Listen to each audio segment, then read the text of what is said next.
If you want more info on how to see a show for just $30 tickets, go to livenation.com. Our friend George Richards from Florida Hockey Now is on the Toyota of Hollywood hotline. You can read his Panthers coverage at floridahockeynow.com, and he's joining us. So talk to us, George, on a game night here. Solana and I were kind of, perplexed. We were a little bit more nervous about Tampa and Toronto than we are about Carolina. Is that silly on our part? Yeah, probably because you know Toronto and you know Tampa a little better, right? Carolina's a team that the Panthers haven't even seen since New Year's. I mean, that was 5 months ago. So, listen, this isn't the sexiest team in the league, Carolina. It just plays a hard game. Yeah, you should be a little bit more worried about these guys than because. Well, real worried. Now you've got me. Now you've got me real worried. Should I be really concerned about this series? Yeah, I would be. I mean, this was a team that, less than 2 years ago, Florida swept them, right? But every game was one goal. 2 games went to overtime. I mean, in game 4, the Panthers won with like a minute left in the third. Every game was as tight as they could be, and you're going to see more of that. I mean, they've got a fantastic goalie that nobody knows of that outside of the hockey world, and Frederik Andersen.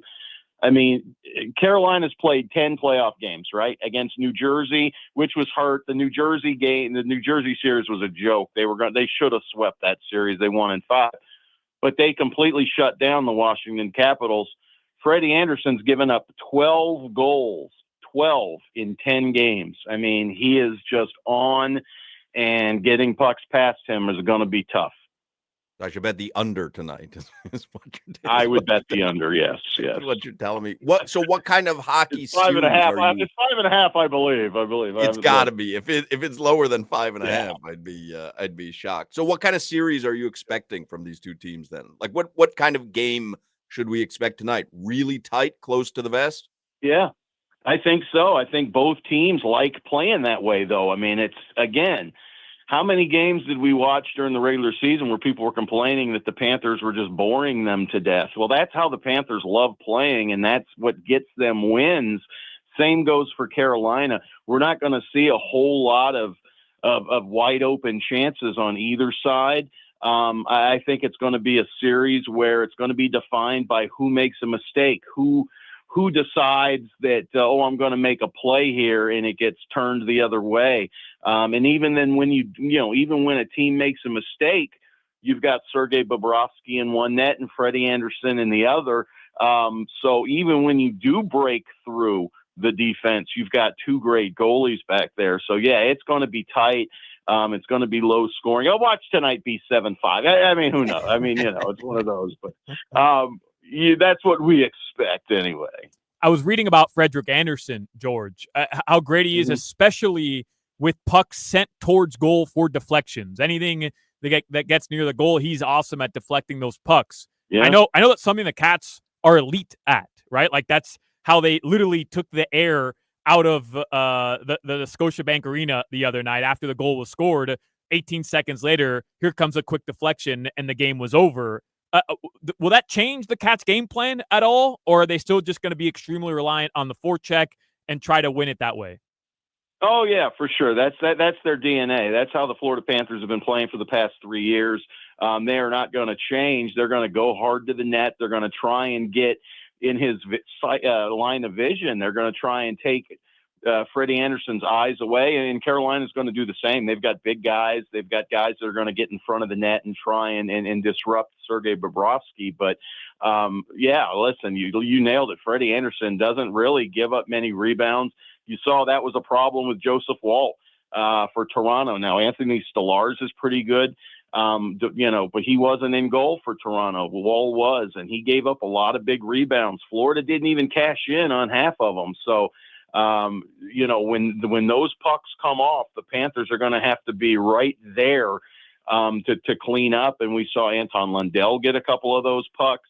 We saw Brad Marchand do it. Eetu Luostarinen right in front of that. So that whole third line kind of feasted on pucks coming off the end boards, coming off of the goalie in Toronto. But those opportunities, when they're there, they're going to have to take advantage of. Were you surprised by Game 7 in Toronto, by the way? A little bit that it was exactly like Game 5. I mean, Florida. I mean, listen, Paul Maurice said a lot of nice things about Toronto after Game 5, but Florida completely dominated that game. Even it was worse than that 6-1 score looked. And then Game 7 was even worse because you look at the first 10 minutes of that first, Florida could have been up 3-4-0, and it was a scoreless game. Toronto gets back on their game, so you're thinking, geez, man, this is tight. Florida sure didn't take advantage. And then the second period comes, and it's blowout city. So little surprised that Toronto just didn't seem to have the fight back in a game like surprised, not surprised. That it is Toronto, and I think that's what a lot of people were counting on, that Toronto wouldn't know how to handle the pressure. They did for a bit, but at the end of the day, the Panthers were just, so focused on one thing, Toronto just couldn't handle it. I started the show today. I was talking about, and I probably gave you some version of this question last year that regarded back-to-back trips to the Stanley Cup Finals, but I'll do it with now back-to-back-to-back trips to the Eastern Conference Finals and, one series win away from going to your third Stanley Cup Finals. When you think about these Panthers teams over the years and sitting at the Office Depot Center and BB&T Center, National Car Rental Center, whatever it was called during those different eras. Live. And yeah. Wow. Yeah. And there was 4,000-5,000 fans. Half of them were there because of free tickets.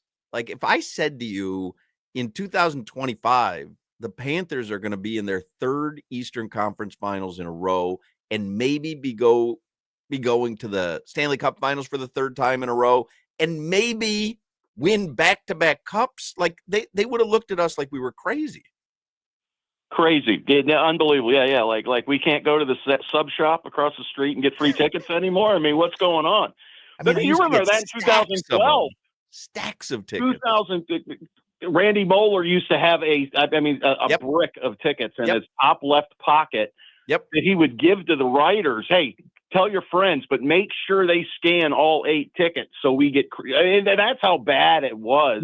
It's funny that you say that, because Moeller, for those who don't know, Moeller wasn't just a broadcaster way back in the day. He was also like part of the front office, or what was he? Yeah, he was VP of communications. Yeah. And so, I was program director at 790 The Ticket at that time. And I would say, hey, we want to put the 790 van, during the Levitard show, we want to put the van outside the arena and tell listeners that we'll give away some free tickets. And he would give me, when you say a brick of tickets, and people would just come up, get their free tickets, but they needed to do anything to get fans in the seats during those eras. I'm surprised they didn't let you drive the van into the arena and have it just in there. They probably would have. I mean, and you could have. You could have driven that van down the concourse and not even had to honk the horn to get people out of the way. It was bad, man. Oh man, it was bad. Isn't it amazing? But again, is it not like, do you ever sit back? Oh yeah, go ahead. Talk about 2012. No. In 2012, when the Panthers, won the Atlantic and finally made the playoffs after 12 years, people were mad that they couldn't get free tickets anymore. I mean, it was like. It had just been so ingrained in people's mind that Panther games were free that they couldn't believe that they finally had to pay for tickets. What a turnaround from that franchise, huh? I mean, and it started with Vinny Viola and Doug Sifu coming in. Like they really turned around everything about the franchise. Certainly.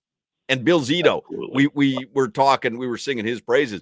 Bill Zito has to go down right now as one of the greatest front office personnel presidents or team presidents in the history of South Florida sports. No, sure, absolutely. I mean, Pat Riley the same way. What were the Miami Heat before Pat Riley got here? Right, they had some they had some seasons where they went to the playoffs, and they were fine. They beat Atlanta in the first round and then get blown out. But Pat Riley completely changed everything surrounding the Miami Heat to where they were expected to play for championships, and that was their that's what they aimed for. Before that, it was just, you're just having fun at the Miami Arena, getting those red and white drinks, right? But then Pat Riley changed it. Same with the Panthers, the Bill Zito and Dale Talon too. Dale Talon definitely set this thing up. But Bill Zito completely flipped it on its ear. I mean, there's 3-4 players left from when Bill Zito took over, and yet the Panthers not only didn't take a step back as this roster was completely overturned, they got better every year. The Panthers got better, and you look at where they're at now, and not only are these the glory years, but there's no end really in sight. All these guys, their best guys, are signed for the next 3, 4, 5 years. Maybe this is a major case of me being caught up in the moment, George, but is Zito already in statue territory? Well, they don't have many statues out in front of the arena there in Sunrise. In fact, I don't think they have one. They got rid of those lily pad things, so they've got room.